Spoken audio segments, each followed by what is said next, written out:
The fluorescent lights of Proxima Station's East Wing flickered briefly as Jim Praxton made his final rounds. His footsteps echoed through the empty maintenance corridor that ran behind the exhibits of the menagerie, the most celebrated interspecies zoological collection in the known galaxy. Most visitors had already departed for the evening, leaving only the soft hum of life support systems and occasional calls from the nocturnal specimens. Jim checked his tablet, confirming that oxygen levels and temperature controls were functioning optimally throughout his section. As senior life support engineer for the East Wing, he took pride in maintaining perfect atmospheric conditions for the hundreds of rare specimens housed here. 30 years after first contact, humanity had developed a seemingly insatiable appetite for experiencing exotic life forms from across the stars, and the menagerie had become the crown jewel of interstellar tourism.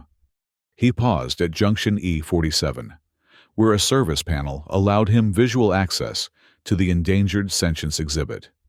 This was his least favorite section to maintain, though he'd never admit it to his colleagues.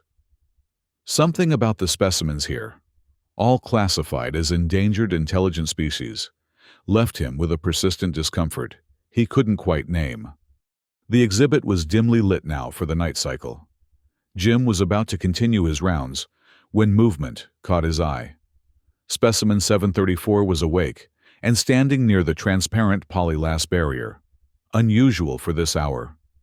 The exhibit information labeled her as the last Nyxarian, but most staff simply referred to her by her specimen number. Jim hesitated, then stepped closer to the viewing panel. In the 3 years he'd worked this section, he'd rarely seen 734 so close to the barrier. She stood motionless, her slender form silhouetted against the artificial twilight of her habitat. Her skin bore intricate patterns that seemed to shift with subtle bioluminescence, patterns that the exhibit placards claimed represented a complex language lost to time. Then she turned, and her eyes met his directly through the polyglass. Jim froze. Those eyes, large, luminous, with vertical pupils that widened slightly in the dim light, held an expression he could only describe as profound sadness. Lost kitten eyes. His mother would have called them. Not the blank stare of an animal, or the passive gaze of a specimen, but something unmistakably sentient, unmistakably aware. For a moment, neither moved.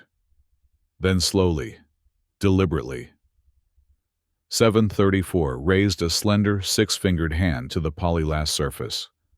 With one delicate finger, she began tracing patterns in the condensation that had formed on her side of the barrier. Symbols, not random markings, but precise, intentional characters that resembled nothing Jim had ever seen before. His heart raced as he watched her create line after line of the strange script, her eyes never leaving his. The overhead lights suddenly brightened, automated evening cleaning protocols beginning. Jim instinctively stepped back from the panel, but not before 734's expression changed. Fear? Urgency? Whatever it was, it left Jim deeply unsettled as he hurried to complete his rounds. That night, lying in his quarters in the station's residential section, Jim couldn't shake the memory of those eyes, those symbols. For the first time in his years at the menagerie, he found himself wondering, who exactly was Specimen 734, and what was she trying to say? Morning brought the usual bustle of activity as the menagerie prepared to open its doors to visitors. Jim arrived early for his shift, taking a detour past the endangered sentience exhibit.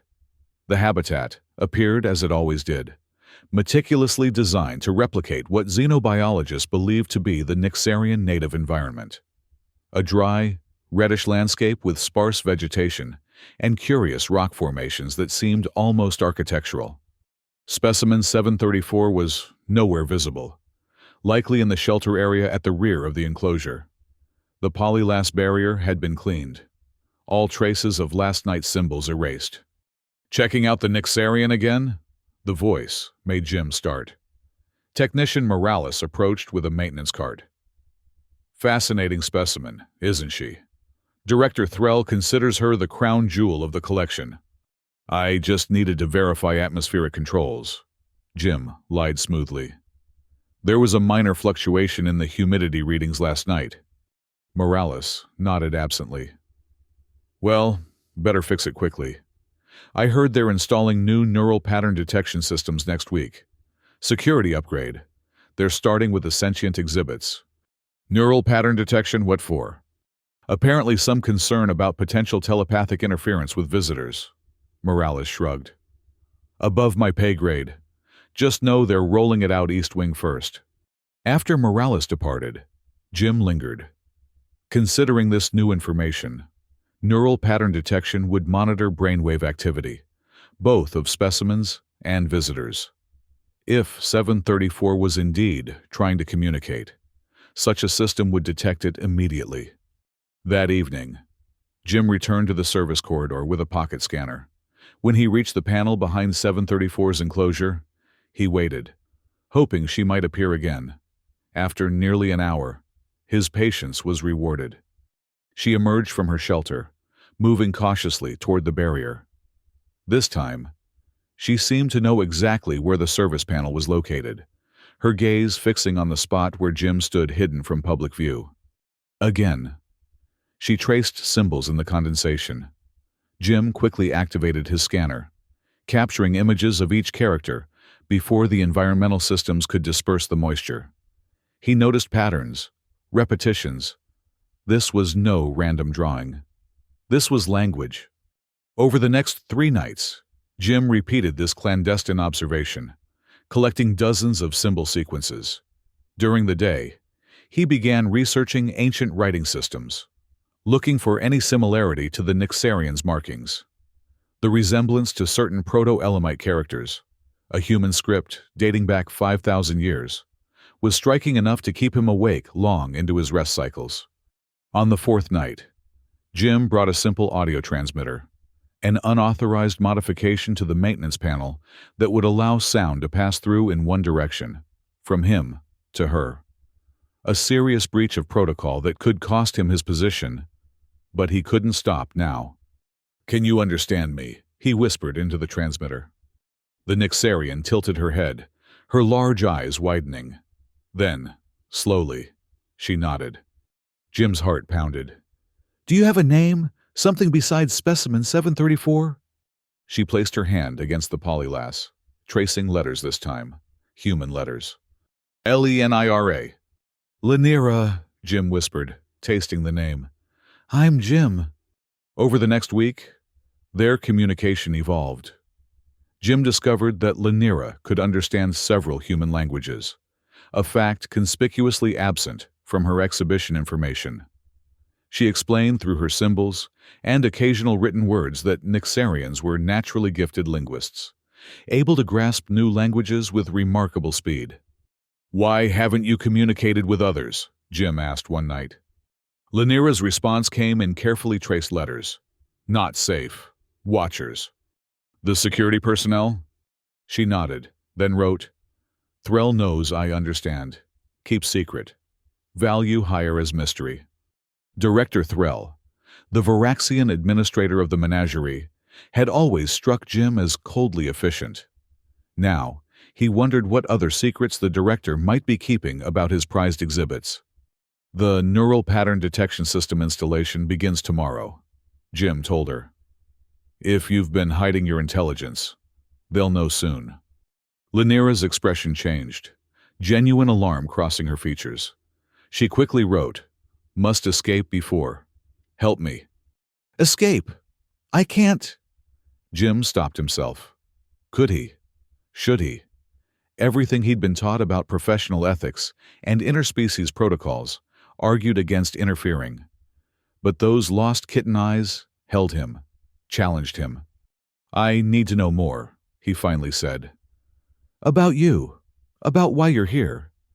The exhibition says Nyxarians are extinct, except for you, that you were rescued after some natural disaster." Lenira's expression darkened. She wrote a single word, lies. The next day, Jim did something he'd never contemplated before. He accessed restricted files. Using his engineering credentials, he entered the menagerie's central database under the pretense of reviewing environmental specifications for the East Wing. What he found chilled him to the core. Nixarians hadn't been victims of a natural disaster. According to classified reports, they had been systematically eliminated in what internal documents called a controlled extinction event. The only reason Lanira had been spared was her unique genetic profile, which made her valuable as the sole representative of her kind.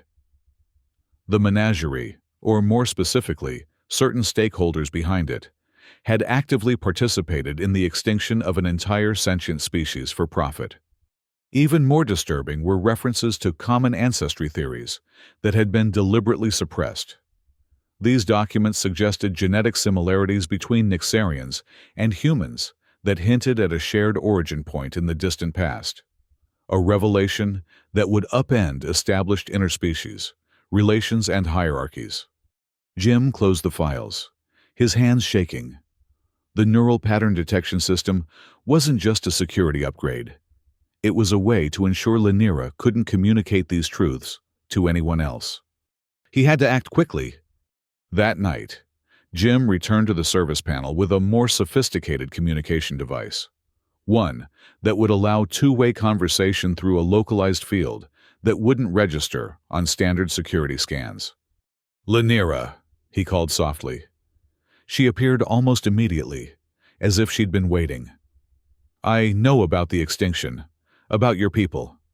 Her eyes widened, a shimmering moisture gathering at their corners.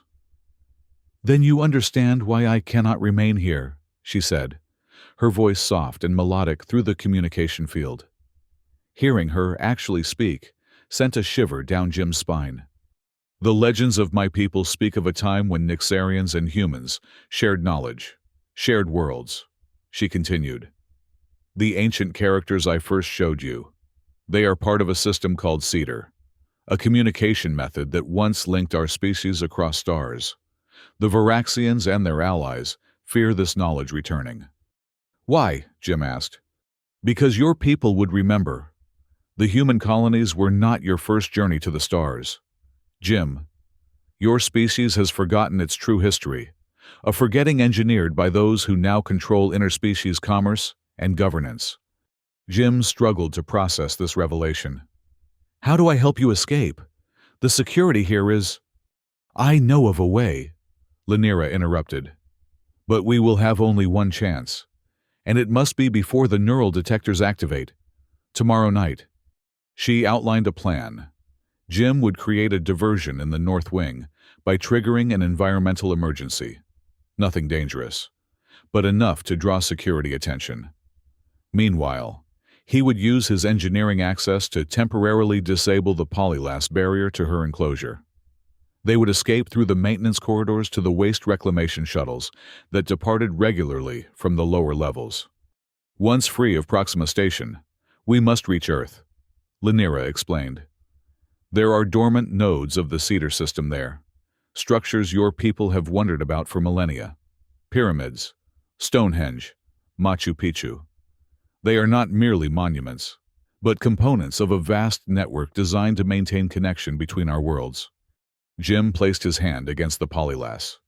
To his surprise, Lanira matched the gesture, her 6 fingers splayed against his 5. Despite the barrier between them, he felt a curious sensation, a warmth, a vibration, a sense of connection that transcended the physical separation. "What is that?" he whispered. "Resonance," she replied, her eyes holding his. "The first sign that the memories still exist within you, within all humans.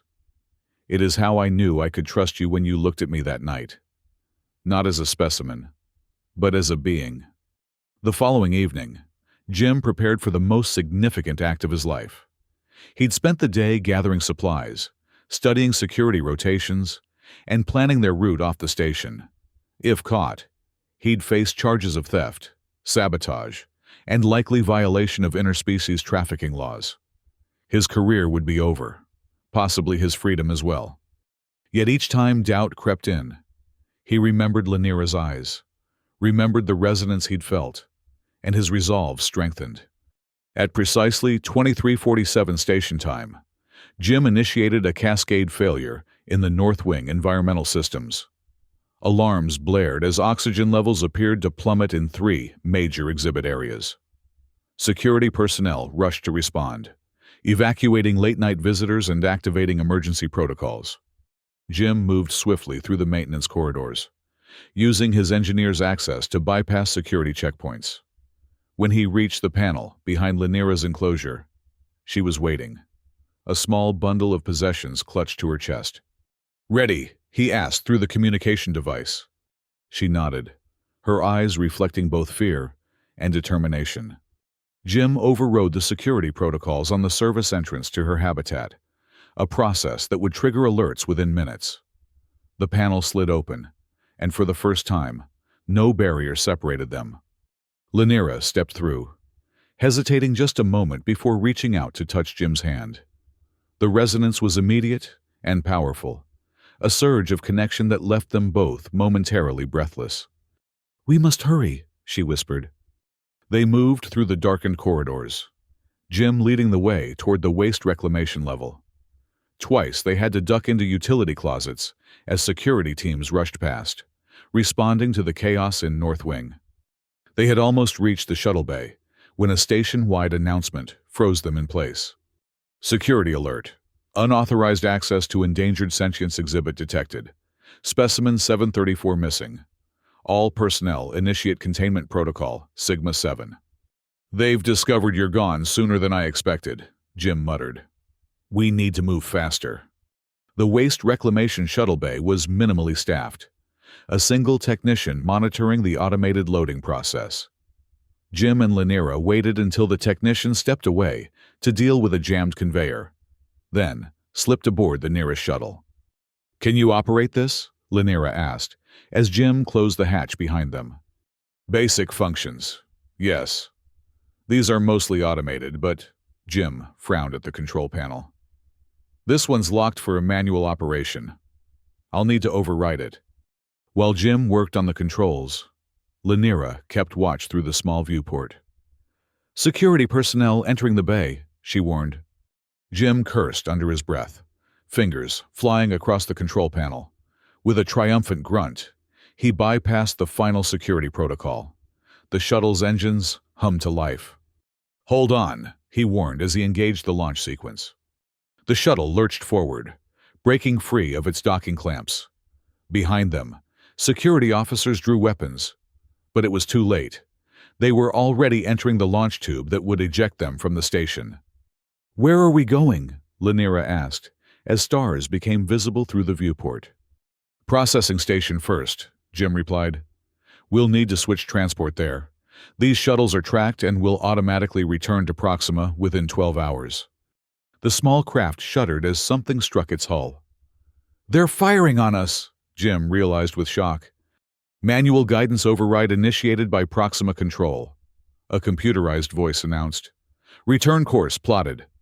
"Not good," Jim muttered, fingers dancing across the controls. "I need to lock them out completely." Lanira placed her hand over his.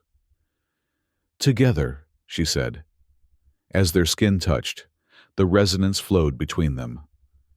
Jim felt a strange clarity enter his mind, as if his thoughts were suddenly moving along newly discovered pathways. His fingers moved with newfound precision, executing coding sequences he didn't consciously recognize. Within moments, the shuttle systems responded. "External control disengaged. Manual operation restored." Jim stared at his hands, then at Lanira. "How did I—" "Cedar memories," she said softly. "They're within you, dormant but accessible through resonance. Your ancestors knew these systems. They helped build them." The journey to processing station took 3 hours, during which time Jim and Lanira spoke of many things. Her life before capture, the history of her people, the ancient connection between their species that had been deliberately obscured by those who now controlled interstellar relations. "The Varaxians discovered evidence of our shared past during their early exploration," Lanira explained. "They realized that if humans and Nixarians recognized their common heritage, it would threaten the power structure they were building.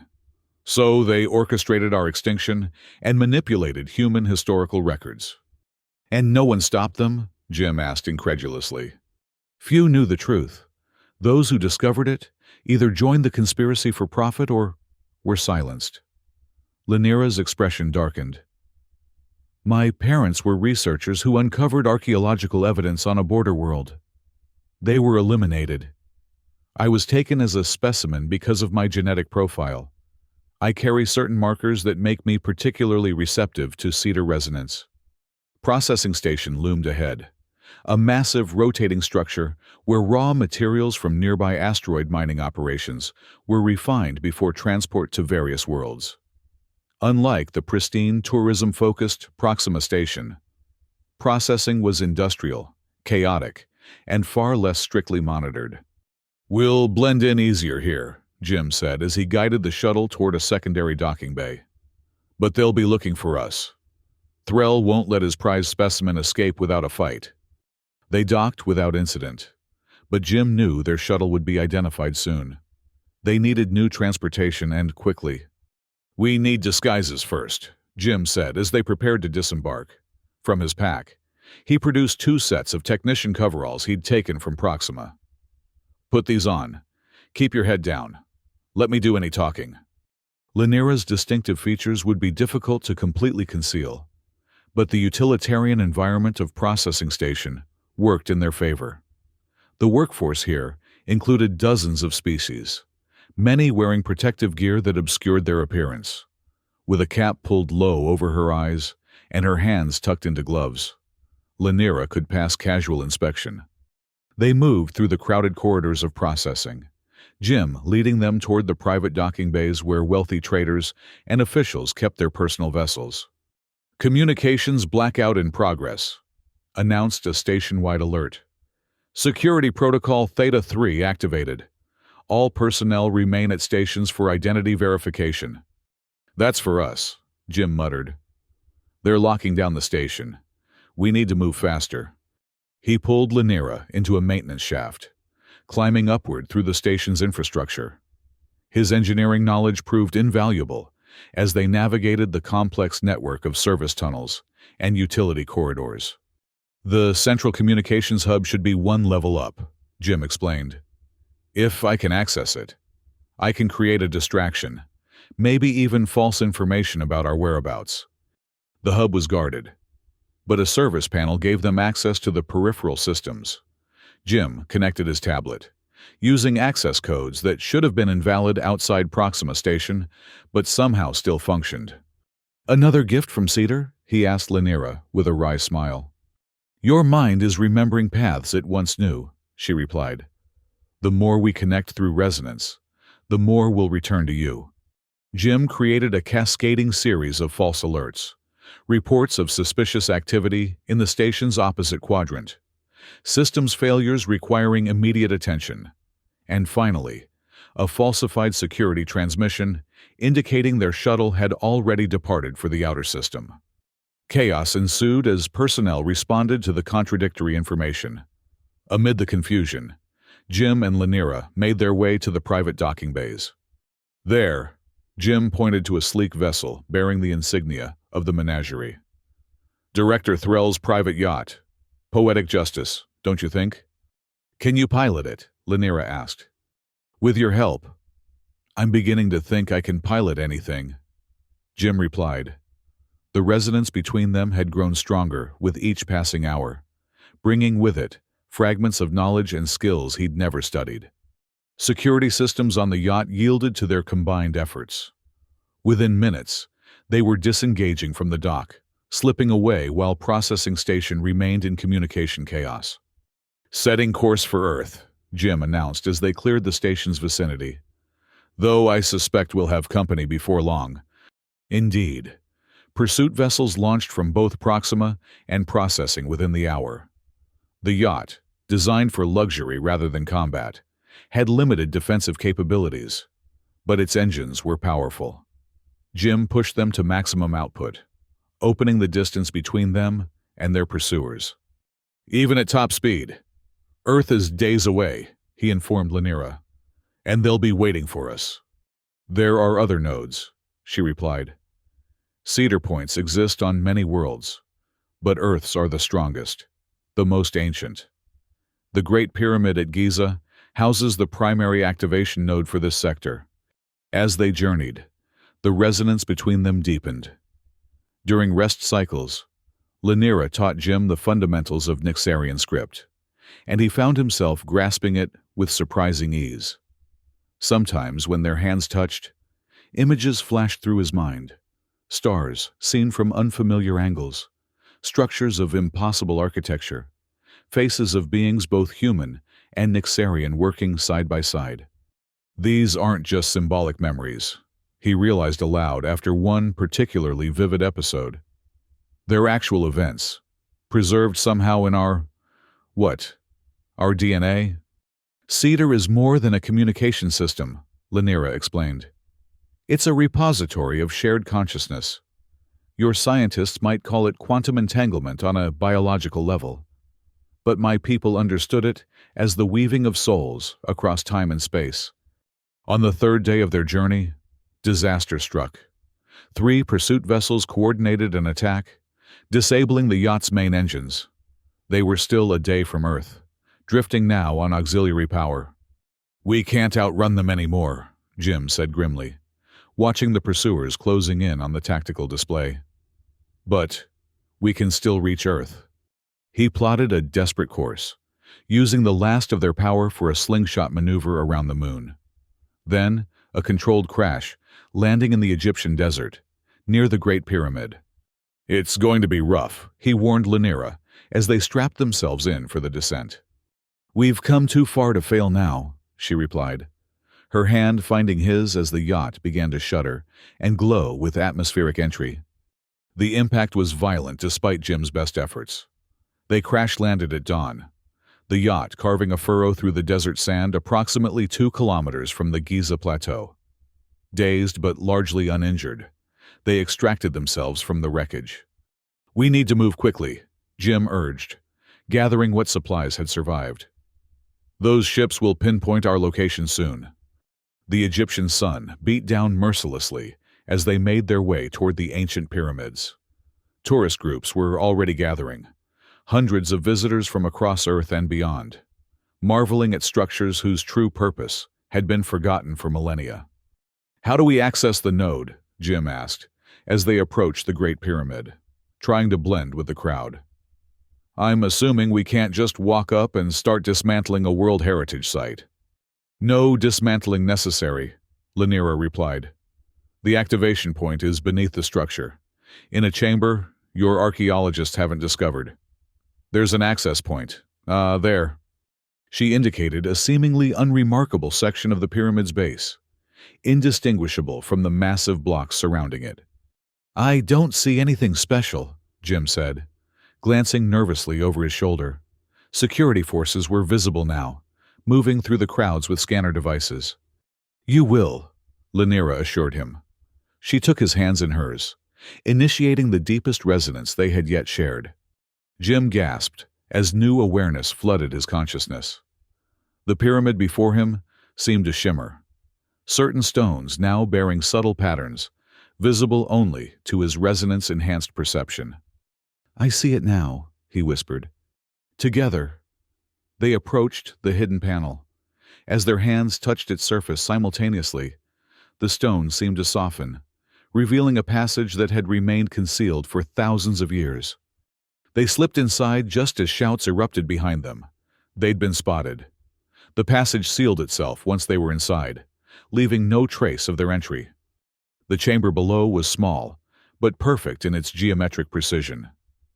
At its center stood a crystalline structure that pulsed with faint blue light. The first cedar node, placed there when humans and Nyxarians had walked the earth together, before the Great Forgetting.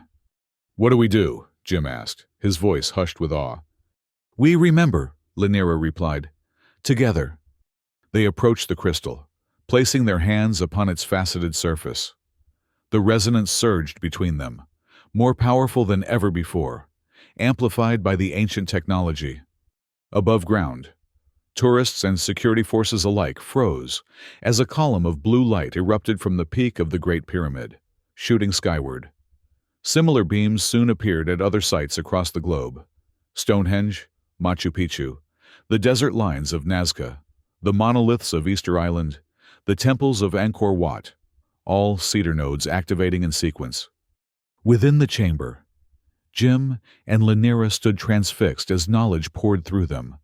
The true history of their peoples, the deliberate separation, the manipulated evolution of human civilization, the orchestrated extinction of the Nyxarians, but also the beauty of their shared past, the wonders they had created together, the harmony they had once achieved.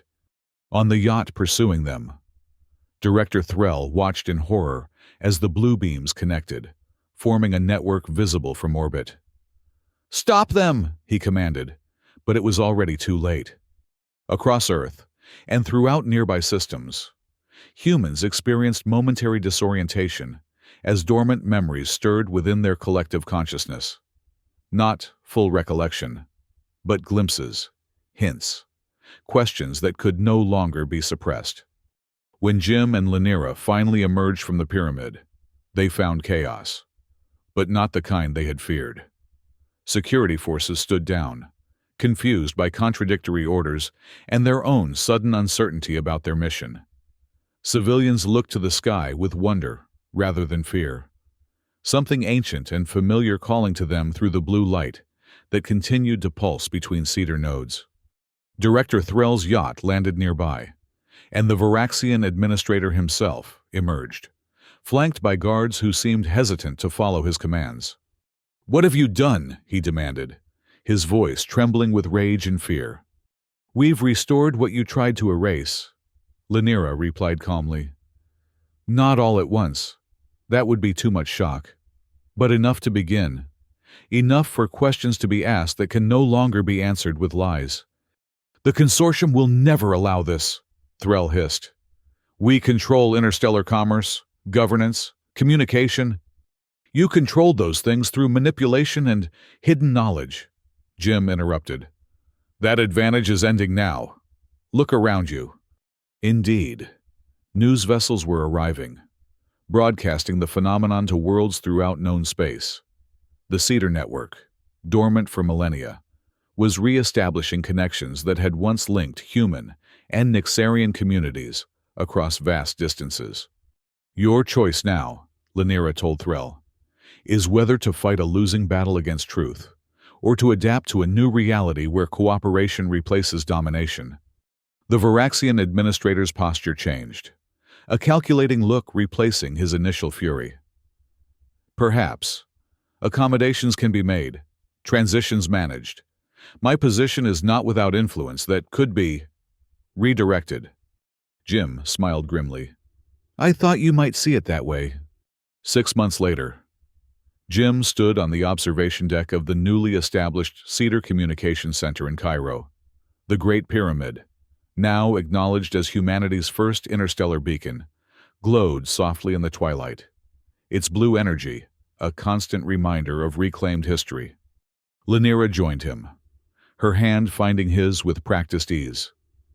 The resonance between them had become so natural that they sometimes communicated without words, sharing thoughts and emotions in a blend of human and Nyxarian consciousness. "The first colony ship returns tomorrow," she noted, carrying 17 Nyxarians who survived in suspended animation. Director Threll's collection turned out to have more secrets than even he admitted. "And the genetic program?" Jim asked. "Proceeding well. Within 3 generations, there could be thousands of Nyxarians again. Not extinction reversed, but a new beginning." Around them, the center hummed with activity. Scientists, diplomats, and ordinary citizens from dozens of worlds worked together to understand and expand the recovered Cedar technology. The revelation of humanity's forgotten history and shared heritage with the Nyxarians had sent shockwaves through interstellar society, toppling old power structures and forcing a re-evaluation of relationships between species. Not all welcomed these changes. The consortium that had profited from the old order fought against the new transparency, attempting to discredit the Cedar revelations as hoaxes or dangerous alien influence. But each day brought new confirmations as archaeological sites yielded artifacts that suddenly made sense in light of restored knowledge. "Any regrets?" Lanira asked, studying Jim's face. "Your life would have been simpler if you just looked away that night." Jim shook his head, remembering the lost kitten eyes that had first caught his attention through the polyglass barrier. Simpler, maybe, but not better. He gazed out at the pyramid, at the blue light that represented not just reclaimed history, but a new future. One where the artificial divisions between species were giving way to recognition of deeper connections. Besides, he added with a smile, I would have missed the resonance. Lanira's hand tightened on his, the familiar warmth of their connection flowing between them. Above, stars were appearing in the darkening sky, not distant, unreachable points of light, but homes and destinations in a universe that suddenly felt both larger and more welcoming than humanity had been permitted to remember. And somewhere among those stars, other cedar nodes were awakening, carrying the message to worlds beyond, that what had been lost could be found again, that separation could yield a connection, that the eyes of the last Nixarian had seen not the end of her kind, but a new beginning for two peoples remembering, at last, that they had never truly been apart.